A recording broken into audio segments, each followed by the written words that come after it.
Welcome again to Joe Stunner Boxing. So, Willy Hutchinson moves to 16 wins, 1 defeat. 16 wins, he got 12 KOs now. His only defeat was to Lennox Clark. That was back in 2021, just over a couple of years ago, actually, March 2021. And when he lost to Lennox Clark, that was for the British super middleweight title and a Commonwealth. I think the Commonwealth belt was on the line as well. He lost in 5 rounds, but he's moved up to light heavy, Willy Hutchinson, and he was in against Ezequiel Maderna from Argentina, who you may well know as the man who knocked out Karol Itauma, took Itauma's unbeaten record, knocked him out in 5 rounds. Now, this guy's a lot of fun to watch, this Maderna, because he stands bolt upright.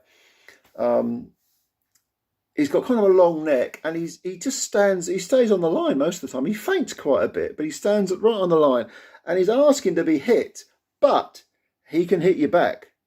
Don't make no mistake about it, especially with the right hand. And this fight was actually a lot of fun with Willy Hutchinson. Hutchinson won it on a 4th round KO, a big right hand over the top. They exchanged punches. Hutchinson, who was by far the faster, by far, I say the more skillful. I don't know whether Maderna's got a jab, but he certainly didn't use it. And to me, the jab was a key to this victory for Hutchinson, because he was controlling the fight more or less, although there were pockets where Maderna was really looking threatening. But Hutchinson basically won it because he boxed more. You know, it's called boxing, and he jabbed a lot more. And he was certainly faster. But both these guys have got long levers, and Hutchinson was just able to slip Maderna's right hand. They're both orthodox, and come over the top with the right hand, which landed bang on the jaw, put Maderna over in the 4th round. Maderna struggled to get up. He fell backwards as he tried to get up. Eventually, he did beat the count, but the ref said, "No, that's your lot. That's your lot." He stopped it, and you can't really complain because Maderna was on very shaky legs. But he did have his moments in this fight. There's no doubt about it. First round, out comes Hutchinson, looking to blow him away in a minute, and he actually shook him, and Maderna was sort of all over the place, but not badly stunned. But he hung tough, and at the end of the first round, having taken a lot of stick, he suddenly came back with some right hands, and he was letting the left go as well. It was a bit of a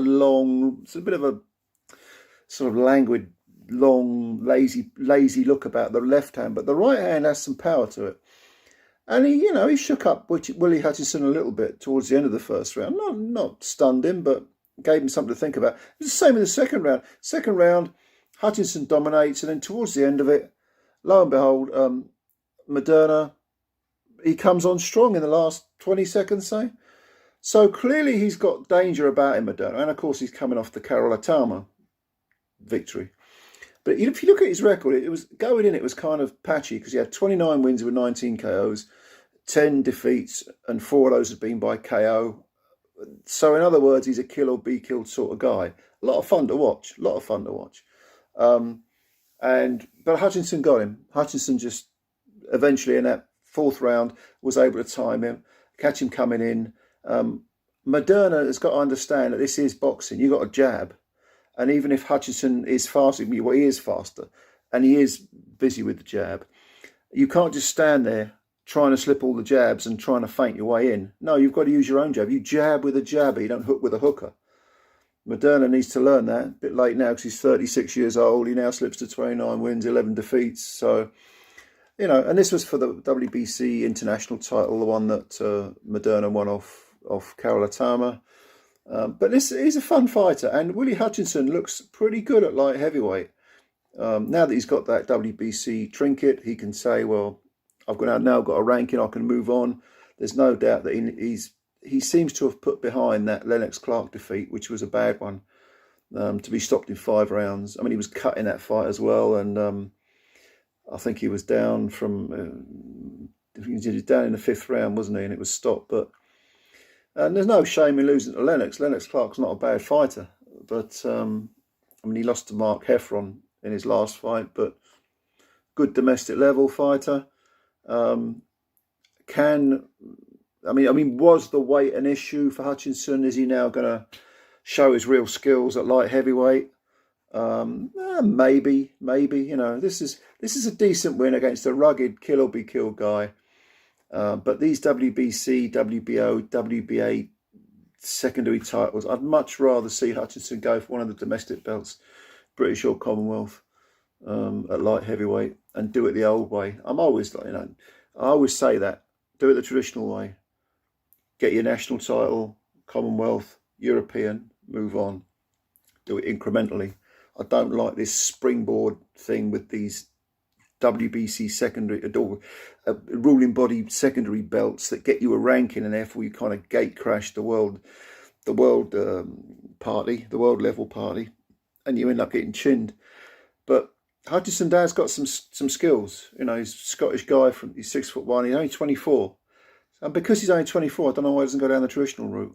I don't like these secondary belts at all. I don't like this trying to get the inside track and gate crash the big boys. You need schooling, you need the rounds, you need the experience of being under the lights. And Hutchinson's got some skills. I'd like to see him go down that traditional route. He was doing it with the Lennox Clark fight, because that was for the British title, the super middle, and the Commonwealth title.